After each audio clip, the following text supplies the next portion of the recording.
అందరికీ నమస్కారం. ఓం గం గణపతయే నమః, ఓం శ్రీమాత్రే నమః, ఓం గురుభ్యోం నమః.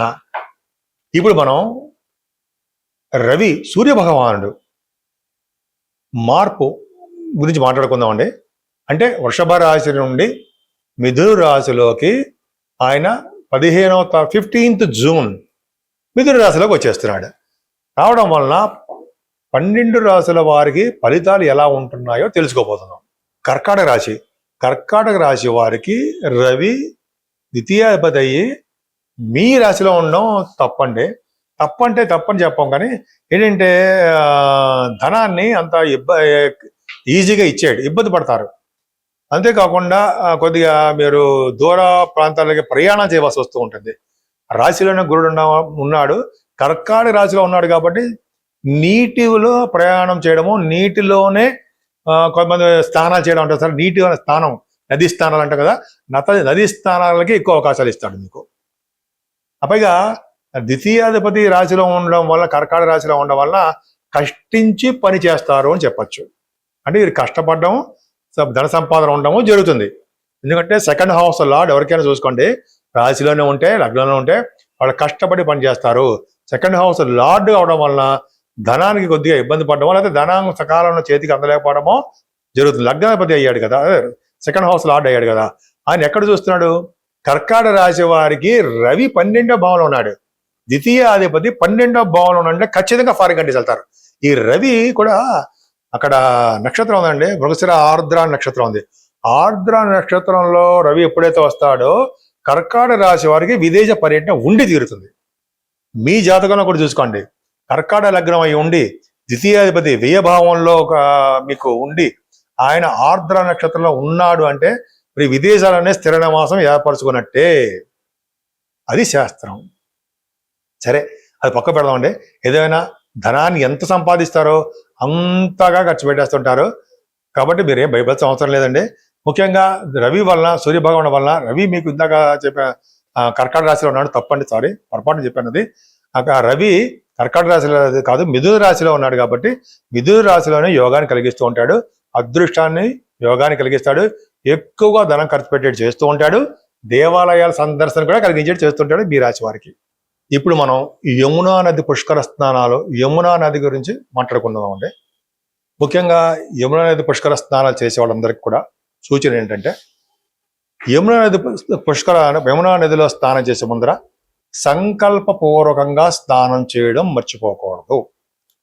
అందులోనూ పుష్కరాలు కాబట్టి మామూలుగా నది స్నానాలకు వెళ్ళినప్పుడు మనం తప్పకుండా చెప్పుకుంటాం. మనం ఇవన్నీ కూడా పుష్కర స్నానానికి వెళ్తున్నాం కాబట్టి మన సంకల్పం అంటే మనం ఎక్కడ ఉన్నామో, ఏ ప్రాంతంలో ఉన్నామో అని బ్రాహ్మణుడు చెప్తాడు. ఆయన సంకల్పపూర్వక స్నానం చేయడం వలన అధికమైన పుణ్య ఫలం అని చెప్పి శాస్త్రం చెప్తాను.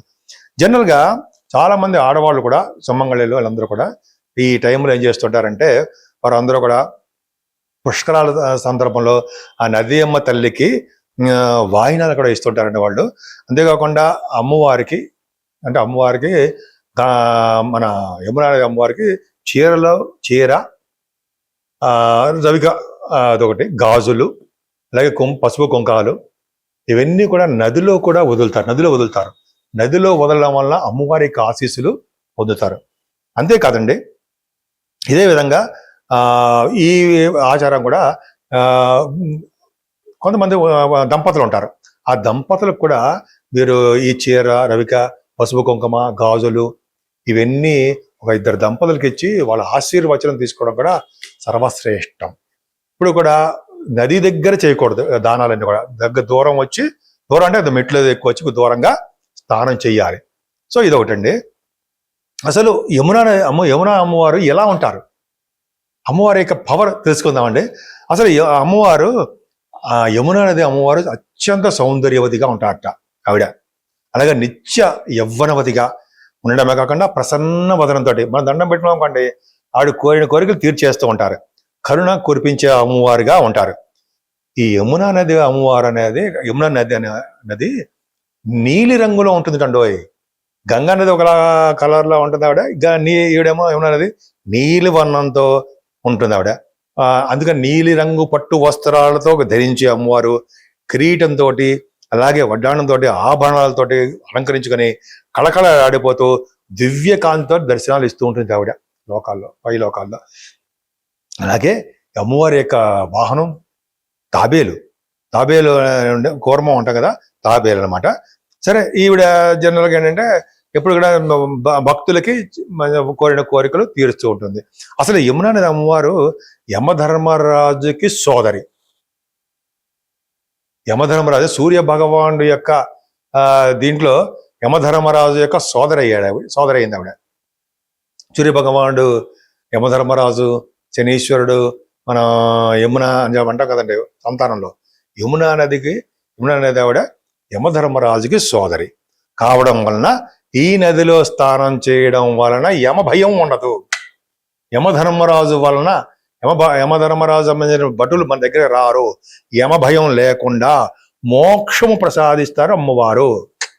సరా, ఈ యమునా నది పుష్కర స్నానాలు చేయడంలో ఎంత అదృష్టం ఉందో అంటే, యమునా నది పుష్కర స్నానం చేయడం వలన యమధర్మరాజు యొక్క ఆశీస్సులు కలిగి యమలోకానికి వెళ్లకుండా మోక్ష లోకానికి వెళ్తామని శాస్త్రం చెబుతోందండి.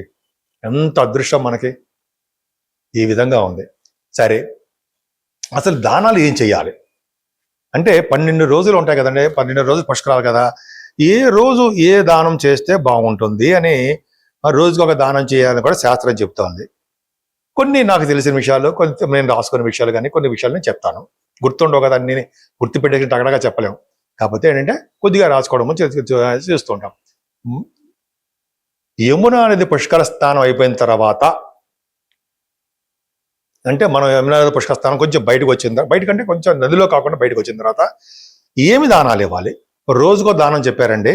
ఆ దానం ఏంటంటే, మొదటి రోజు చేయవలసిన దానము సువర్ణ దానం, రజిత దానము. రజిత దానం వెండి. అసలు వెండే ఈ పరాభవన సంవత్సరంలో వెండి దానం అత్యంత ప్రాముఖ్యత ఉంది. అందున యమునా నది పుష్కర స్థానంలో ఎవరైతే రజిత దానం మొట్టమొదటి రోజుని, అదే తర్వాత ఎప్పుడే మన ఇష్టం దానం చేస్తామో అది చాలా రెట్లు ఫలితాలు ఇస్తాయిట. అలాగే ధాన్య దానము, భూదానాలు చేయవలసి వస్తూ ఉంటుంది. చేస్తే చాలా మంచిది. సరే, రెండో రోజు సెకండ్ డే నాడు ఏమి దానం చేస్తే మంచిది? వస్త్రాలు దానం చేయాలండి. మంచి మంచి బట్టలు, ఓ బ్రాహ్మణుడికి, సద్బ్రాహ్మణుడికి బాగా మంచి బట్టలు, అంటే కట్టుకునే వస్త్రాలు, చిన్న చిన్న తువాళ్ళు అవి కాదు, మంచి వస్త్రదానాలు. లవణం అంటే ఉప్పు అంటే రాళ్ళ ఉప్పు మంచిదండి. అదృష్ట లక్ష్మీ ప్రసన్నత. ఎవరైతే ఉప్పు దానం చేస్తారో వాళ్ళకి లక్ష్మి వస్తుంది, లక్ష్మీ అంటే ధనం ప్రాప్తి కలుగుతుందట. అలాగే రత్నాలు దానాలు చేస్తారు. మరి మూడో రోజుని బెల్లం. ఇది బాగుంది కదండి, చక్కగా మనం కొనేస్తాం, టగడగా దానం ఇచ్చేస్తాం. బెల్లం, పండ్లు దొరికితే మామిడి పండ్లు, అక్కడ దూరంలో కొంటామా, మనకి రకాల సంబంధించిన పళ్ళు. అలాగే ఇలా ఈ 2 చెప్పారు. 4వ రోజున ఏం చేస్తే బాగుంటుంది దానం? నెయ్యి అంటే అండి ఆవు నెయ్యి, శ్రేష్టమైన నెయ్యి. అలాగే నూనె కూడా చెప్పారండి శాస్త్రంలో. దానివల్ల ఏమవుతుంది, మనకి కీడు రావు. అలాగే పాలు, తేనె దానం చేయాలట. తెలిసింది కదండి. అంటే 4వ రోజునే నెయ్యి, నూనె, పాలు, తేనె చేస్తే గాత్రం బ్రహ్మాండంగా ఉంటుందని చెప్పి అనుకుంటాం కదా, తేనె దానం చేయాలి. 5వ రోజున ధాన్యం చాలా పవర్ ఉండేది. ధాన్యాన్ని కనుక ఎవరైతే దానం చేస్తారో వాళ్ళకి భూములు ఉంటాయిట. శకటం అంటే ఏంటంటే వాహనాల్ని చేయడం. వృషభాన్ని దానం చేయడం. అలాగే నాగలి చేయడం చేస్తే చాలా మంచిది. ఇంకా 6వ రోజు దానాలు బాగా చెప్పారుండో. ఔషధాలు దానం చేయాలట. అంటే మందులు, ఎవరికైనా కొంతమంది ఉంటారు కదండి, అంటే మెడిసిన్స్ లేక కొంత బాధపడుతుంటారు, రోగులు అంటాం కదా, వాళ్ళకి మెడిసిన్స్ కొన్ని ఇవ్వడము చేయడం మంచిది. ఇక్కడ అలా కాదు. ఇక్కడ ఏంటంటే ఔషధ సేవ చేయాలి, దానం చేయాలి. మనకేంటి పండితులకు చేస్తున్నాం, పండితులకి ఔషధం, కర్పూరం, పచ్చకర్పూరం, మామూలు కర్పూరం, ముద్ద కర్పూరం, అలాగే చందనం పవర్ఫుల్ ఎక్కువ ఉండవు. చందనం రాస్తే మోక్షం వస్తుందని చెప్పి శాస్త్రాలు చెప్తున్నాయి. కృష్ణుడికి, అమ్మవారికి, లేకపోతే శివుడికి చందనం కృష్ణ భగవానికి ఎక్కువ రాస్తూ ఉంటాం. ఆ చందనం. కస్తూరి తిలకం అంటాం కదా, అదొకటి చాలా బ్రహ్మాండం. మరి ఏడో రోజు గృహాన్ని దానం చేయాలట. అది మన వల్ల కాదనుకోండి, మన వల్ల ఆ వల్ల గృహం దానం చేయడం. కూర్చునే పీటలు కూడా దానం చేస్తారండి. పీటలు దానం చేయడం వల్ల, అంటే మంచం దానం చేయడం వల్ల వాళ్ళు చాలా వేల సంవత్సరాలు మంచి లోకాల్లో ఉంటారని. ఎవరైతే మంచం దానం చేస్తారో వాళ్ళ భార్య భర్తలు ఏ జనంలో అయినా సరే వాళ్ళు కలిసే ఉంటారట, విడిపోరు. అదొకటి శాస్త్రం చెప్తుందండి. ఇక్కడికి చెప్పారు, కూర్చునే పీట, మంచం ఇస్తే చాలా మంచిది 7వ రోజుని. అలాగే 8వ రోజు చందనం, మళ్ళీ చెప్పారు చందనం. అలాగే కందమూలాలు, పుష్పమాలలు ఉండోయి, పుష్పమాలలు కూడా దానం చేయాలి. మరి 9వ రోజు దాసదాసీ జనాలుగా మన వల్ల కాదుకోండి, కొంతమంది పూర్వగా చెప్పేవారు కన్యాదానం, కంబళి కూడా చేస్తారండి. అంబలి తాగడం, కంబళి ఇవ్వడం జనాలకి. అంబలి అంటే వేరే అనుకోకండి, అంబలి అంటే మనం పొద్దున పొడి చేస్తాం, బలానికి చేస్తుంటాం, అదొకటి.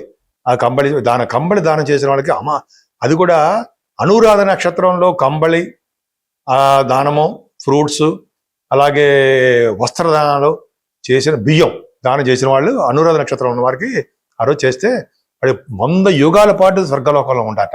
నేను చెప్పింది కదా, ఒక మ్యాగజైన్లో చదివానండి, అది కట్ చేసి ఉంచుకున్నా, కట్ చేయడం పేపర్. 10వ రోజుని సాలగ్రామ దానం చేయడం ఉండవు. సాలగ్రామ దానము, పుస్తకాలు, కూరగాయలు దానం చేయాలి. అలాగే 11వ రోజుని మాత్రం ఏనుగుట, మన వల్ల కాదు, ఏనుగు బొమ్మ అది అంటాం కదా, అది చేయాలి. 12వ రోజు నువ్వులు, నల్ల నువ్వులు, తిలదానం అంటాం కదా, దానం చేయాలి. ఇలా దానం చేయడం వల్ల పుణ్యలోకాల్లో ఉంటాము. ఇలా చేయడం వల్ల ప్రేమ, ఆదరణ అన్నీ కలుగుతాయి. మనకి భగవంతుడు ఏ రోజు చేయాలో చెప్పాడు, కానీ మనకి భగవంతుడి దయ వల్ల మనం ఏ రోజు వెళ్ళినా మనకి మనస్సంకల్పం ప్రకారము ఏ దానం ఇవ్వాలనిపిస్తే ఆ దానం ఇవ్వకుండా రాకండి. అరే ఈరోజు చెప్పలేదు దానాలు, ఇది లేదు నేను ఇవ్వను కానీ వచ్చేయకూడదమ్మా. మన దగ్గర ఏది విధంగా ఉంటే ఆ విధంగా దానాలు ఇవ్వాల్సిందే. పైగా యమున పుష్కరస్థానం, యమధర్మరాజు యొక్క సోదరిమణి, ఆవిడ మన కోసం రికమెండ్ చేస్తారు మనల్ని. మన వాళ్ళు నా శిష్యుడిని, నా భక్తుడిని మంచి లోకానికి పంపించు అని, భక్తి మార్గాన్ని నడిపించాను సార్ ఆవిడ.